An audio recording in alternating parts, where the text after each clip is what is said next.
Hello everyone. Today you will study about dehydrohalogenation of alkyl halides. इससे पहले कि हम लोग आगे स्टार्ट करें, मैं बता दूं कि मैंने अभी fundamental concepts of organic chemistry complete किया है, जिसे मेरे प्लेलिस्ट में जाके आप लोग देख सकते हैं. And please subscribe my channel so that you will get new videos on organic chemistry. चलिए अब स्टार्ट करते हैं. डीहाइड्रोहैलोजिनेशन अब होता क्या है? ये एक तरीका है जिससे हम लोग अल्कीन्स को फॉर्म करते हैं, अल्कीन्स को बनाते हैं. कैसे बनाते हैं वो देखते हैं. एक जनरल फॉर्म लिया गया है. इसमें एक देखा जाता है कि कार्बन जो जिससे हेलाइड एटम अटैच्ड है उसको हम लोग क्या बोलते हैं? Alpha hydrogen. और दूसरे वाले में क्या है? ये बीटा हाइड्रोजन है. तो क्या होता है ना कि अल्कली के केस में जब OH माइनस आता है, कहाँ से आ रहा है OH माइनस? जो अल्कोहलिक अल्कली या स्ट्रॉन्ग अल्कली लिए हैं उससे OH माइनस हम लोगों को मिल रहा है. वो इससे रिएक्ट करता है, जिसके वजह से क्या होता है? ये बीटा हाइड्रोजन इससे जुड़ जाता है और हेलोजन जो एटम है वो निकल जाता है. तो बदले में बनता क्या है? अल्कीन बनता है. और ये जो प्रोडक्ट होता है सेजफ रूल के अकॉर्डिंग होता है, हॉफमैन के भी अकॉर्डिंग होता है, लेकिन वो डिपेंड ऑन द सिचुएशन. लेकिन जो मेजर प्रोडक्ट होता है वो सेजफ रूल के हिसाब से होता है. अब क्या है कि इसकी एडवांटेजेस क्या है?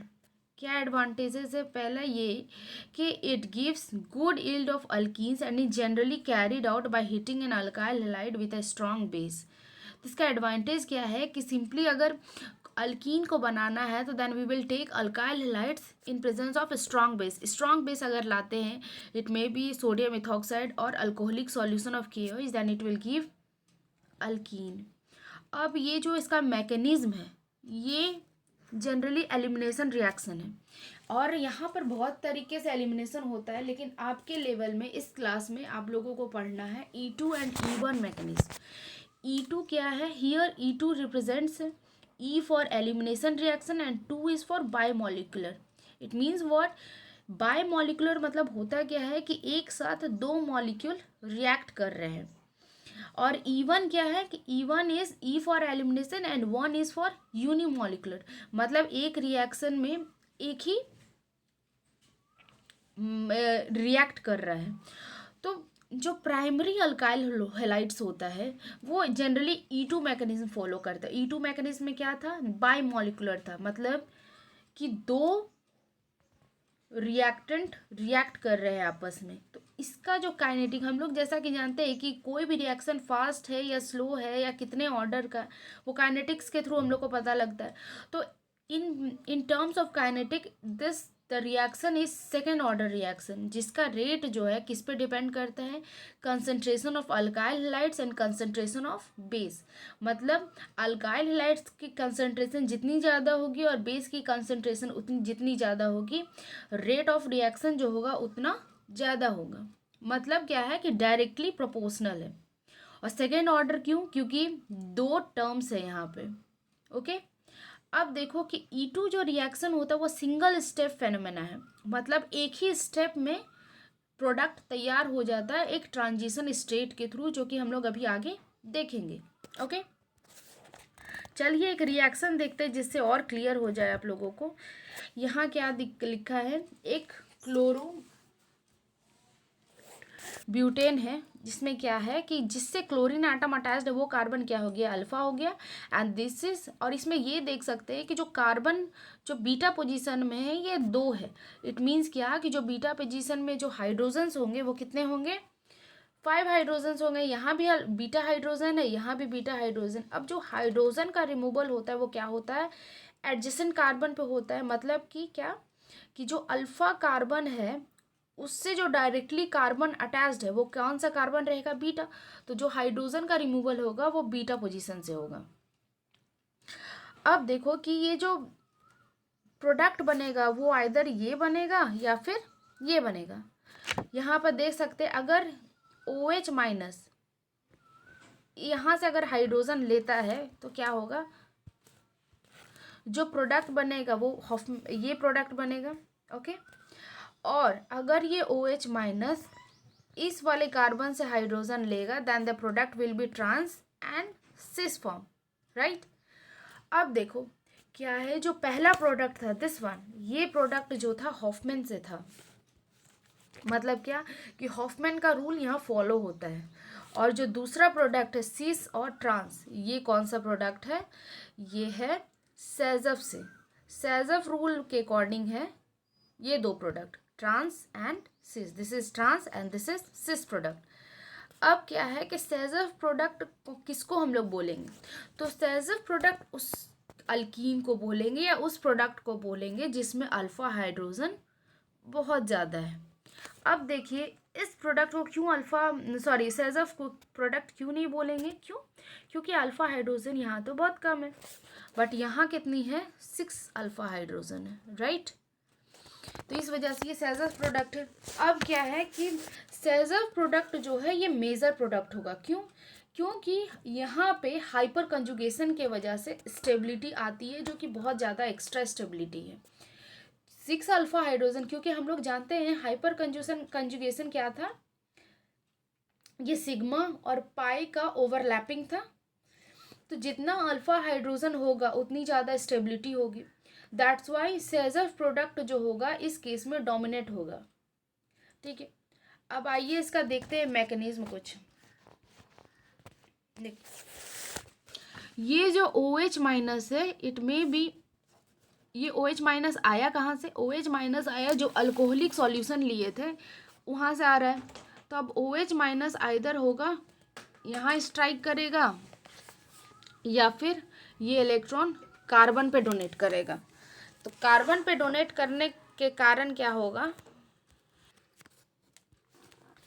इफ अगर ये OH माइनस यहाँ अगर इलेक्ट्रॉन अपना दे दे तो क्या होता है यहाँ पर स्टेरिक हिंड्रेंस होगा, क्यों, क्योंकि OH माइनस जो है खुद में बहुत बड़ा ये है पार्टिकल, खुद में बहुत बड़ा एक है टर्म्स, जिसके वजह से क्या होगा कि यहाँ पे अल्फ़ा कार्बन पे क्या होगा स्टेरिक हिंड्रेंस होगा। तो फिजिबल वो कहाँ होगा, अपना इलेक्ट्रॉन इस हाइड्रोजन को दे देगा जिसके पास पार्शियल पॉजिटिव चार्ज है, जिसके वजह से क्या होगा कि बीटा कार्बन जो होगा नेगेटिव हो जाएगा और अल्फ़ा जो कार्बन है उसके पास पार्शियल पॉजिटिव चार्ज है। क्यों, क्योंकि क्लोरीन जो है वो इलेक्ट्रोनेगेटिव एटम है जिसके वजह से वो इलेक्ट्रॉन अपनी ओर खींचेगा। तो कार्बन जो है अल्फ़ा पोजीशन पे वो पार्शियल पॉजिटिव चार्ज होगा, जिसके कारण क्या होगा कि ओवरलैप होगा, ये जो नेगेटिव चार्ज है वो इधर की ओर जाएगा और ये जो क्लोरीन है ये खुद को लेके इलेक्ट्रॉन लेके निकल जाएगा और ये हाइड्रोजन इसके साथ बॉन्डिंग कर लेगा। चलिए क्लियर होके देखते हैं।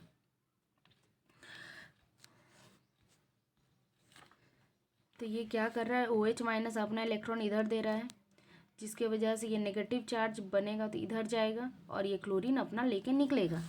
तो जो बॉन्ड बनेगा, जो CH बॉन्ड है ये वाली, वो क्या करेगी, ब्रेक होगी, फिर यहाँ जो बॉन्डिंग है वो बनेगी और ये जो क्लोरीन वाला ये भी बॉन्ड टूटेगी और ये जो फेनोमेना होगा पूरा वो सिंगल स्टेप प्रोसेस होगा, एक साथ होगा। जैसे जैसे CH बॉन्ड टूटेगी उसी तरह ये जो न्यू बॉन्ड फॉर्म हो रहा है ये फॉर्म होगा और ये क्लोरीन एटम अपना इलेक्ट्रॉन लेके निकल जाएगा। तो ये सब वन स्टेप प्रोसेस है और ये कहलाता है E2 मैकेनिज्म। क्यों, क्योंकि यहाँ पर दो मॉलिक्यूल एक साथ रिएक्ट कर रहे हैं, इस वजह से ये मैकेनिज्म कौन सा हुआ, E2 हुआ। तो आइए इसको प्रॉपरली देख लेते हैं। इसमें जैसा कि अभी हम लोग देख रहे थे एग्जाम्पल में कि जो हेलोजन एटम है वो अपना इलेक्ट्रॉन निकालेगा और ये OH माइनस इसको अपना इलेक्ट्रॉन देगा और ये जो यहाँ पर कार्बन बीटा पोजीशन पे जो नेगेटिव चार्ज आया वो नेगेटिव चार्ज इधर की ओर ट्रांसफ़र होगा। तो यहाँ पर देख सकते हैं CH बॉन्ड डॉटेड लाइन से जो रिप्रेजेंट किया गया है वो ब्रेक हो रहा है, फिर CC बॉन्ड फॉर्म हो रहा है और CX बॉन्ड भी ब्रेक हो रहा है और ये जो है एक ट्रांजिशन स्टेट है जो कि सिंगल स्टेप में अल्कीन दे रहा है। दस हम लोग क्या बोल सकते हैं कि डिहाइड्रोहेलोजिनेशन ऑफ अल्काइल हैलाइड्स क्या है, it occur by concerted mechanism जो कि ठोस मैकेनिज्म है।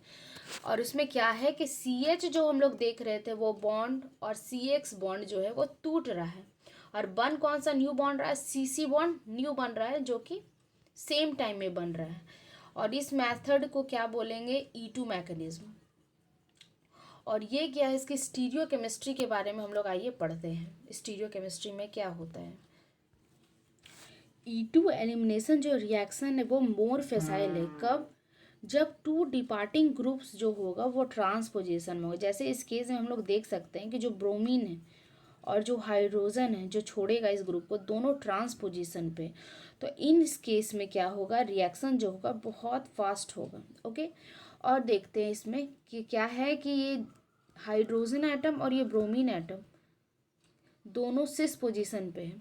तो सिस पोजीशन पे रहने की वजह से क्या होगा, ये बहुत ज़्यादा फिजिबल नहीं होगा और रिएक्शन बहुत ज़्यादा स्लो होगा। तो हम लोग क्या सीखे कि E2 एलिमिनेशन जो है वो बायमॉलिकुलर है। ओके, बायमॉलिकुलर है। दूसरा है क्या कि ये सिंगल स्टेप में होता है, जिसको ट्रांजिशन स्टेट के थ्रू हम लोग प्रोडक्ट को मिलता है। ओके, सिंगल स्टेप फेनोमेना है और ट्रांजिशन स्टेट के थ्रू प्रोडक्ट को बनाते हैं हम लोग। और इसकी स्टीरियोकेमिस्ट्री क्या है कि अगर जो लिविंग ग्रुप है हाइड्रोजन और हेलाइड ग्रुप, अगर दोनों ट्रांस पोजीशन पे रहे तो रिएक्शन जो होगा, रिएक्शन रेट जो होगा वो फास्ट होगा, और अगर सिस पोजीशन पे है तो वो रिएक्शन जो होगा वो स्लो होगा।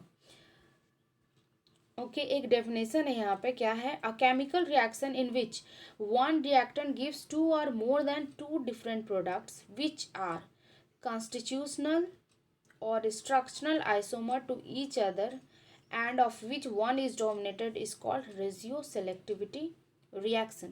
मतलब क्या कि अगर कोई रिएक्शन है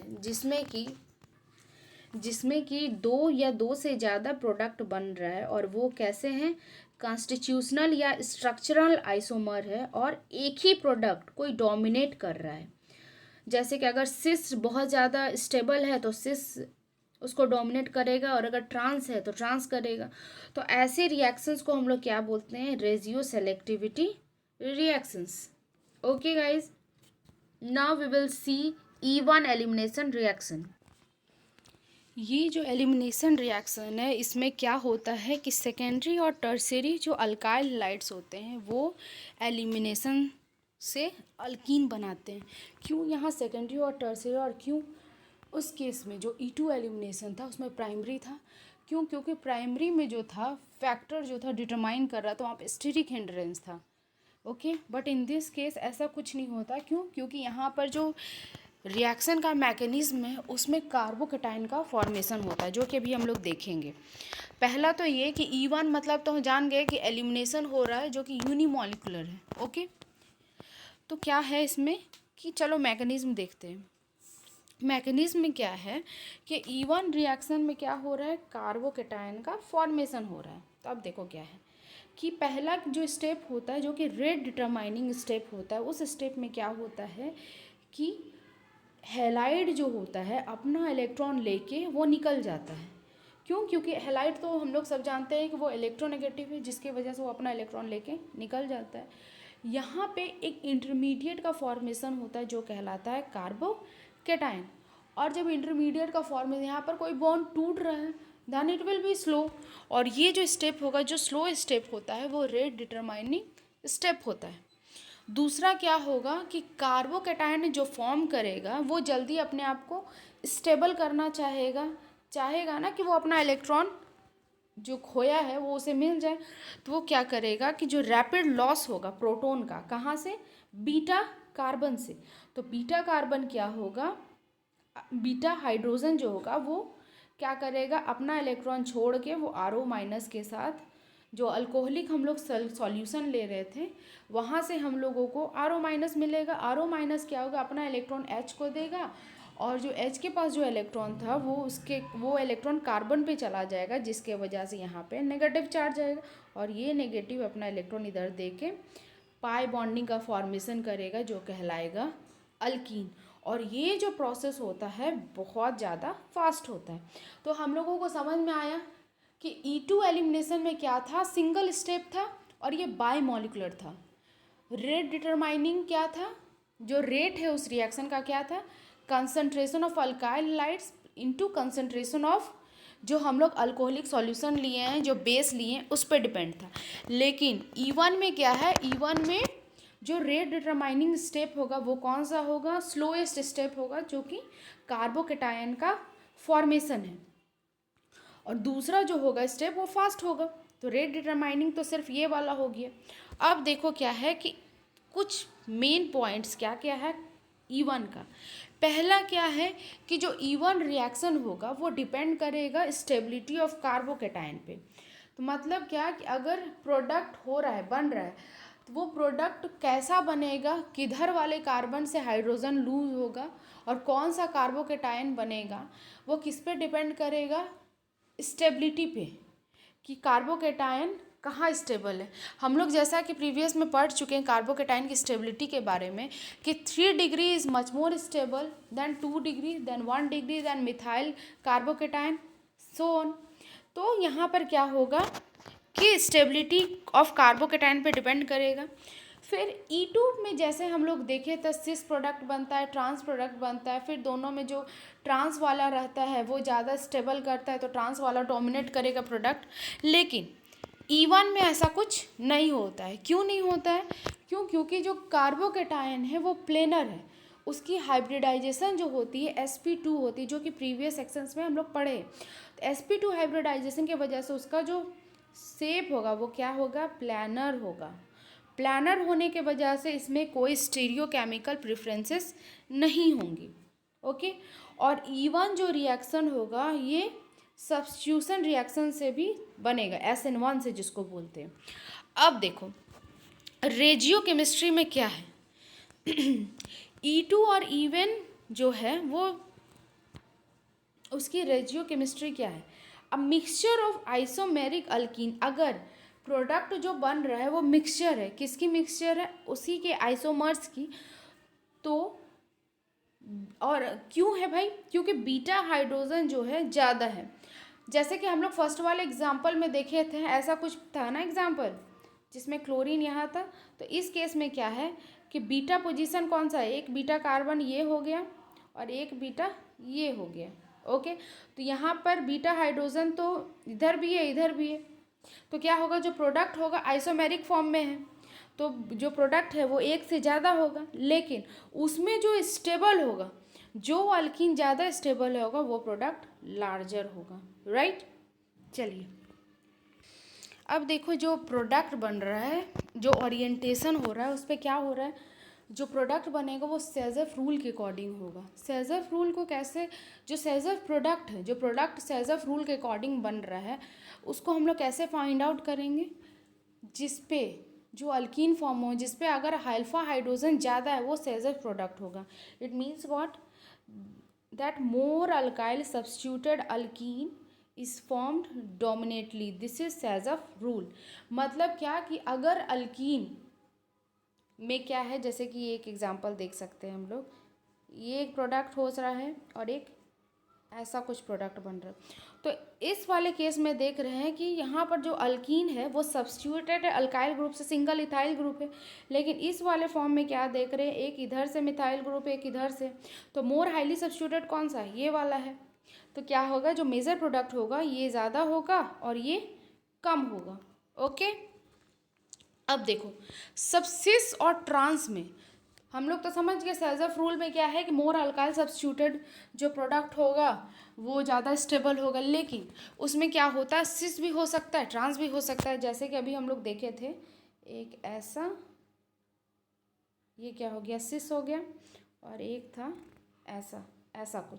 तो ये दोनों तो एक ही है, एक ही प्रोडक्ट है, लेकिन क्या है, ये जो हो गया ये सिस हो गया और ये जो हो गया ये ट्रांस हो गया। राइट। अब देखो ट्रांस वाला जो आइसोमर होता है वो ज़्यादा स्टेबल करता है in comparison of cis. Okay. तो due to the greater stability of the trans over the corresponding cis isomer, trans alkenes are the predominant product of E1 and E2 reaction, जैसा कि इस रिएक्शन में दिखाया गया है। ओके।